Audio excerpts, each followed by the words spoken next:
नमस्कार साथियों। Kartik world education में आपका फिर से स्वागत है। सोशल ज्योग्राफी, कल्चरल ज्योग्राफी की सीरीज में मैं आपके लिए आज एक नया वीडियो लेके आया हूँ। NTUGC नेट असिस्टेंट प्रोफेसर तथा विभिन्न स्टेट की जो असिस्टेंट प्रोफेसर की एग्जाम होती है उसमें इस प्रकार के क्वेश्चन को कई बार पूछा गया है। यहाँ पर हम कल्चरल ज्योग्राफी से संबंधित कुछ टर्म्स के बारे में चर्चा करेंगे। ये टर्म्स सामान्यतः बहुत बार पूछ लिए गए हैं। कई बार इन टर्म्स के बारे में इनका बढ़ता हुआ क्रम, घटता हुआ क्रम या फिर स्पेशल टर्म को ही पूछ लिया गया है। ये टर्म्स हैं सांस्कृतिक लक्षण, कल्चरल ट्रेट, सांस्कृतिक परिस्थान, कल्चरल कॉम्प्लेक्स, सांस्कृतिक क्षेत्र, कल्चरल एरिया, सांस्कृतिक प्रदेश, कल्चरल रीजन, सांस्कृतिक परिमंडल जिसे कल्चरल रीलम बोलते हैं, और सांस्कृतिक संसार जिसे कल्चरल वर्ल्ड कहा जाता है। तो इन टर्म्स का जो बढ़ता हुआ क्रम है वो इस प्रकार से है। इसमें सबसे छोटी इकाई है वो सांस्कृतिक लक्षण है, अर्थात कल्चरल ट्रेट है, जो कल्चर की सबसे छोटी इकाई है।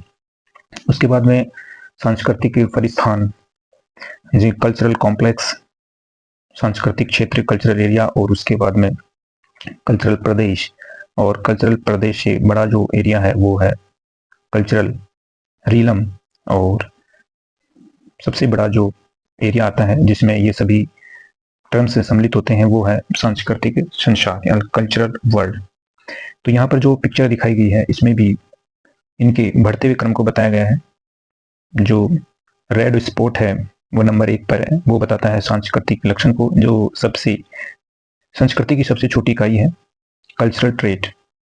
उसके बाद में जो सेकंड नंबर वो है सांस्कृतिक परिस्थान, कल्चरल कॉम्प्लेक्स, फिर cultural area, cultural region, cultural realm और कल्चरल वर्ल्ड। तो इस प्रकार से इनका बढ़ता हुआ क्रम या फिर घटता हुआ क्रम एग्जाम में सामान्यतः पूछ लिया जाता है। अब हम इन प्रत्येक टर्म को विस्तार से देखते हैं और इनको समझने का प्रयास करते हैं। तो पहला हम देखते हैं सांस्कृतिक लक्षण अर्थात कल्चरल ट्रेट। तो जैसा कि पिक्चर में दिखाया गया है, ये जो सांस्कृतिक लक्षण होते हैं ये संस्कृति के प्राथमिक तत्व होते हैं। अलग अलग जगह की अलग अलग संस्कृति होती है, उनके अलग अलग ट्रेट्स तथा लक्षण होते हैं। जैसे अलग अलग एरिया में अलग अलग खान पान होता है, अलग अलग परिधान होता है, अलग अलग रीति रिवाज होते हैं, उसमें अलग अलग ट्रेड्स काम में आते हैं।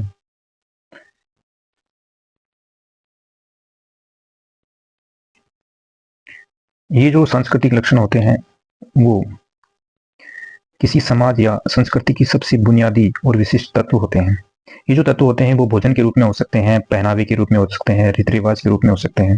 जैसे अलग अलग जगह का भोजन अलग अलग होता है, जैसे गुजराती थाली, राजस्थानी थाली।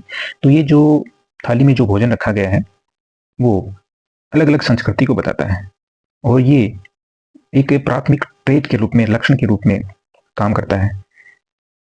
किसी समाज या संस्कृति की सबसे छोटी और विशेष तत्व कल्चरल ट्रेट को ही बताया गया है, जिसमें उस समाज की पहचान बनती है। तो वो जो विशेष पहचान होता है वो अपने जो सांस्कृतिक लक्षण होते हैं उसी के कारण ही वो समाज पहचाना जाता है। तो ये लक्षण किसी भी समाज की गतिविधि, परंपरा और व्यवहार में पाए जा सकते हैं।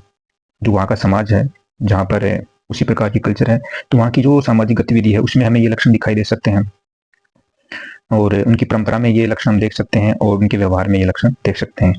तो जैसा कि यहाँ पर चित्र में दिखाया गया है कि ये जो महिला है इसकी वो जो वेशभूषा है उसमें जो पहनावा है वो इसका क्या है, एक सांस्कृतिक लक्षण है। तो अलग अलग जगह की जो पहनावा पोशाक होती है वो अलग अलग होती है, तो ये वहाँ का क्या हो गया, एक प्रकार का सांस्कृतिक लक्षण हो गया। इसी प्रकार से किसी जगह खाने के रूप में हो या फिर भोजन के रूप में सुबह की जो नाश्ता होता है उसमें कुछ अलग प्रकार की डिश काम में लेते हैं, और कहीं चाय को काम में लेते हैं। तो ये अलग अलग ट्रेड हो गए जो अलग अलग संस्कृतियों में होते हैं। उदाहरण के रूप में हम देखें तो भारत में हाथ से खाना खाते हैं, जबकि कुछ अलग जगह खाने का रिवाज है वो अलग होता है। जैसे जापान में झुक करके अभिवादन करते हैं और अपने इंडिया में हाथ जोड़ करके अभिवादन किया जाता है। तो ये जो हाथ जोड़ना है, झुक कर अभिवादन करना है, ये सांस्कृतिक लक्षण हो गया। तो ये जो सांस्कृतिक लक्षण है हमें शादी और जन्म संस्कार इनमें हमें देखने को मिलते हैं। जीवन की जो शैली होती है, खान पान की जो आदतें होती हैं, जो भाषा होती है, रीति रिवाज होते हैं, धार्मिक अनुष्ठान होते हैं, उन सभी में हमें ये जो सांस्कृतिक लक्षण है वो देखने को मिल सकते हैं। जो भोजन, पोशाक, अभिवादन, इन रूपों में हम इनको देख सकते हैं जो अलग अलग जगह के अलग अलग होते हैं। तो ये हुए सांस्कृतिक लक्षण जो किसी भी संस्कृति की एक प्राथमिक, एक सबसे छोटी इकाई होती है। इसके बाद में हम देखते हैं इससे बड़ा विस्तृत जो संस्कृति का टर्म्स है वो है सांस्कृतिक परिसंस्थान, जिसे हम कल्चरल कॉम्प्लेक्स कहते हैं। तो कल्चरल कॉम्प्लेक्स को हम इस प्रकार से समझ सकते हैं, जो कल्चरल ट्रेड होते हैं वो बहुत सारे कल्चरल ट्रेड आपस में मिलकर के कल्चरल कॉम्प्लेक्स का निर्माण करते हैं। जैसे जो शादी समारोह होता है उसमें अलग जो पहनावा होता है वो उस पहनावे में अनेक प्रकार के ट्रेड्स सम्मिलित होते हैं। जैसे साड़ी है, रिंग पहनना है, टीका लगाना है। इसी प्रकार से पुरुष जो कपड़े पहनता है, हाथों में जो पहनता है, अंगुली में जो रिंग पहनता है, तो ये जो सारे लक्षण हैं मिल करके एक कल्चरल कॉम्प्लेक्स बनाते हैं। तो हमें जो समारोह होता है शादी का, उसमें बहुत सारे जो कल्चरल ट्रेड्स हैं वो एक साथ हमें दिखाई देते हैं। तो इस प्रकार से ये जो शादी का समारोह हो गया वो एक कल्चरल कॉम्प्लेक्स हो गया। तो ये ट्रेड से वाइड विस्तृत रूप है, जिसे हम कल्चरल कॉम्प्लेक्स कहते हैं। तो इसके बारे में हम देखें तो कई सांस्कृतिक लक्षणों का जो समूह होता है वो आपस में मिलकर के कल्चरल कॉम्प्लेक्स का निर्माण करता है।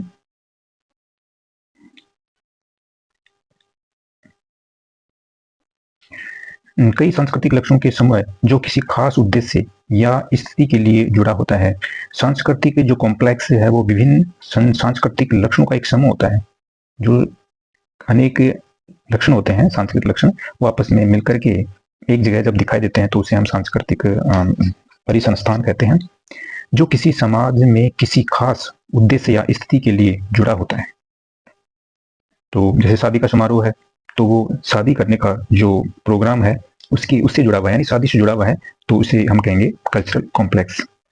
इसे एक प्रकार का सांस्कृतिक पैकेज भी माना जा सकता है, जिसमें समाज के लिए आवश्यक सभी लक्षण शामिल होते हैं। जो समाज के लिए ट्रेड्स जरूरी होते हैं वो हमें इस कॉम्प्लेक्स में हमें देखने को मिलते हैं। जैसे जो विवाह है या फिर धार्मिक कोई भी समारोह हो आदि।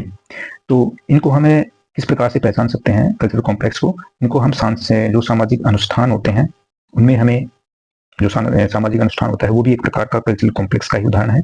इस प्रकार से जो परंपराएं होती हैं, जो सांस्कृतिक गतिविधियां होती हैं, उनका जो आयोजन किया जाता है, ये जो विशेष प्रकार की घटनाएं होती हैं वो कल्चरल कॉम्प्लेक्स का ही उदाहरण है। जैसे हम इस प्रकार से समझ सकते हैं अपने भारतीय समाज में।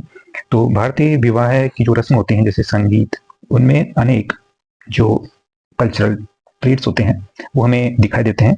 इस प्रकार से हल्दी की जो रस्म होती है, मेहंदी की जो रस्म होती है, ये सभी कल्चरल कॉम्प्लेक्स के ही उदाहरण हैं, जिनमें हमें अनेक लक्षण दिखाई देते हैं।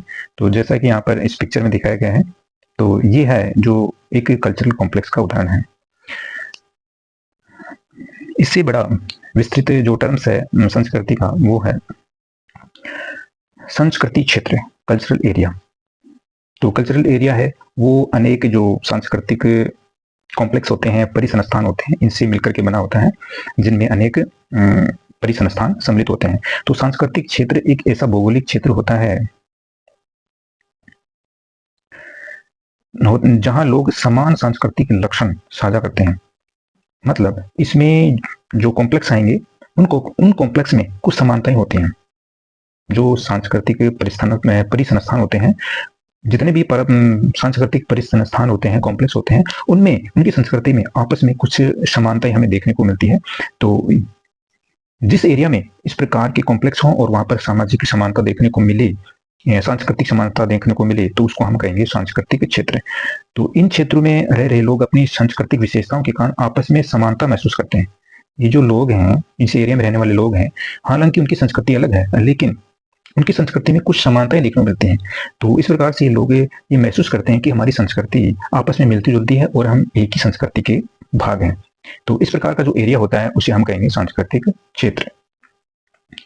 तो सांस्कृतिक क्षेत्र से जो बड़ा विस्तृत टर्म्स है वो है सांस्कृतिक प्रदेश। तो सांस्कृतिक प्रदेश, इसमें अनेक प्रकार की समानता रखने वाले रीजन्स यानी क्षेत्र सम्मिलित किए जाते हैं। एक ऐसा बड़ा विस्तृत प्रदेश जिसमें अलग अलग सांस्कृतिक एरिया हो और उन एरिया में भी जो संस्कृति है उनमें कुछ समानताएं हमें देखने को मिलती है। तो इस प्रकार जो अनेक कल्चरल एरिया होते हैं और उनमें जो संस्कृति पाई जाती है उन संस्कृति में कुछ समानताएं होती हैं। तो इस प्रकार का जो रीजन है उसे हम कहेंगे सांस्कृतिक प्रदेश या कल्चरल रीजन। तो सांस्कृतिक रीजन एक विस्तृत क्षेत्र है जिसमें रहने वाले लोगों की संस्कृति, जीवन शैली और पैटर्न समान होते हैं। तो जैसा भी बताया कि इनमें समानता होती है संस्कृति में। इस क्षेत्र में आमतौर पर कई समुदाय शामिल होते हैं जो एक समान सांस्कृतिक आदर्शों का पालन करते हैं। उनकी संस्कृति अलग है लेकिन उनकी संस्कृति में कुछ समानताएं हैं, कुछ आदर्श हैं जो आपस में सिमिलरिटी रखते हैं। इस सिमिलरिटी के कारण ही उस पूरे रीजन को हम कहेंगे सांस्कृतिक रीजन। उदाहरण के लिए हम देख सकते हैं कि उत्तर भारतीय क्षेत्र जिसमें उत्तर प्रदेश, राजस्थान, इधर बिहार, ये जो पार्ट आता है इनकी संस्कृति में कुछ समानताएं होती हैं। तो इस प्रकार से हम इस जो क्षेत्र है इसको हम कह देंगे कल्चरल रीजन। तो इन क्षेत्रों में हिंदू परंपराओं और रीति रिवाजों में समानताएं हमें देखने को मिलती है।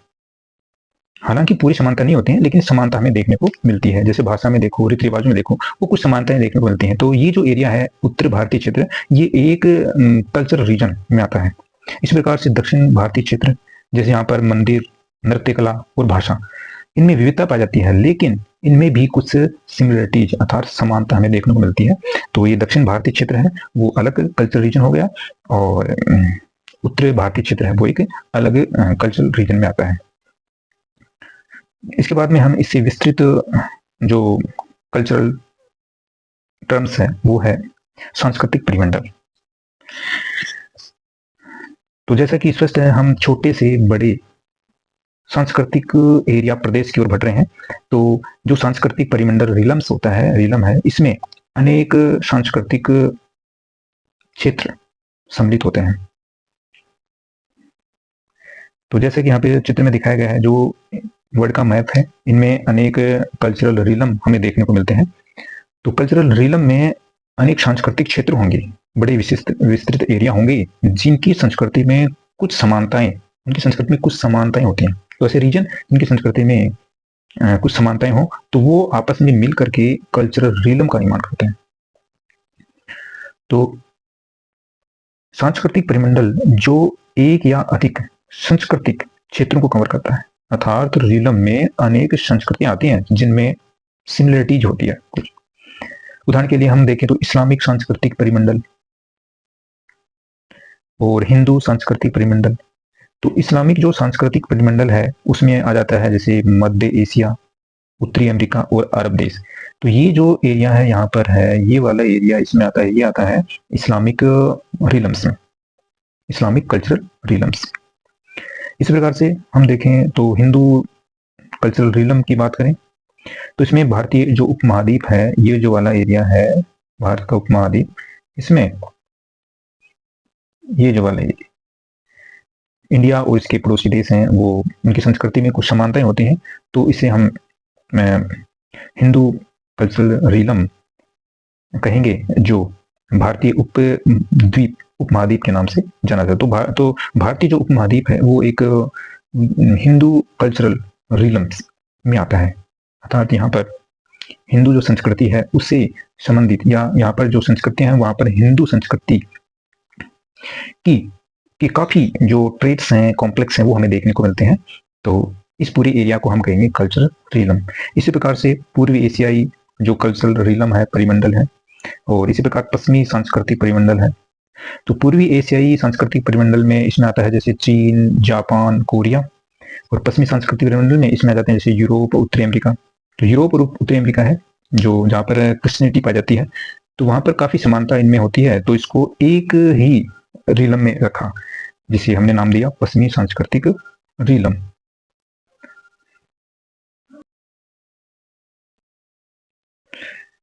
तो जैसा कि हम मैप में देख रहे हैं, अलग अलग रीलम्स वर्ल्ड में पाए जाते हैं। तो यहाँ पर ये जो एरिया है, ये है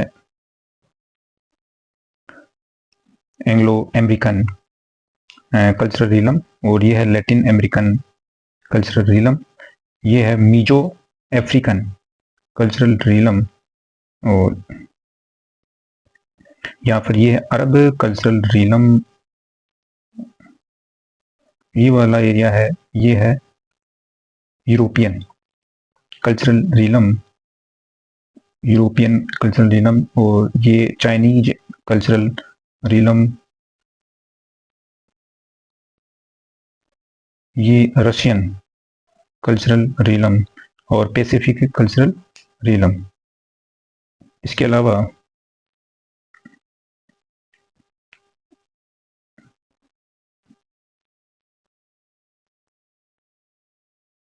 ये जो एरिया है यहाँ पर, ये है ऑस्ट्रेलियन कल्चरल रीलम। तो इस प्रकार से हमें वर्ल्ड के मैप में अलग अलग कल्चरल रीलम देखने को मिलते हैं। ऑस्ट्रेलियन कल्चरल रीलम, तो ये जो इकाई थी, ये थी कल्चरल रीलम इन द वर्ल्ड।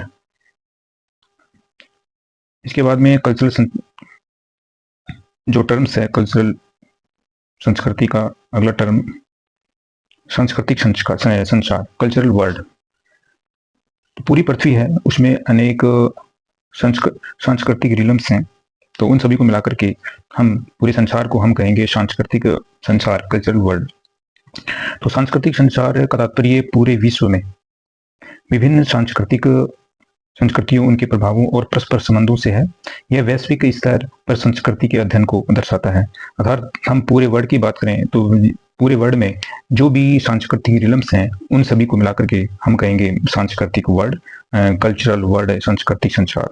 तो इस प्रकार से हमने जो कल्चरल ज्योग्राफी है, उसमें संस्कृति के जो टर्म्स हैं उनको हमने देखा छोटे से बड़े क्रम में। तो हमने इससे पहले देखा सांस्कृतिक परिमंडल, तो अनेक सांस्कृतिक परिमंडल मिलकर के सांस्कृतिक संसार बनाते हैं, और अनेक जो सांस्कृतिक प्रदेश हैं वो मिलकर के कल्चरल रीलम बनाते हैं, और अनेक सांस्कृतिक क्षेत्र हैं वो कल्चरल रीजन अर्थात सांस्कृतिक प्रदेश बनाते हैं। तो इसी प्रकार से कल्चरल कॉम्प्लेक्स और कल्चरल ट्रेड्स, तो इस प्रकार से हमने इनको छोटे से बड़े क्रम में हमने देखा और इनके बारे में महत्वपूर्ण बातें हमने जानी। तो इस टॉपिक में हमने पढ़ा जो संस्कृति सोशल ज्योग्राफी है उसमें, और जो कल्चरल ज्योग्राफी है उससे संबंधित जो टॉपिक छोटे से बड़े क्रम में, तो हम इसको इस प्रकार से समझ सकते हैं। तो सबसे छोटा एरिया था कल्चरल ट्रेड, उसके बाद में cultural complex, cultural area, cultural region और कल्चरल रीलम और कल्चरल वर्ल्ड। जो क्वेश्चन ज़्यादातर पूछा जाता है वो इस प्रकार से पूछा जाता है कि कल्चरल एरिया, कल्चरल रीजन और कल्चरल रीलम, इनको छोटे से बड़े क्रम में या फिर घटते क्रम में या इनकी हायरार्की आप बताइए।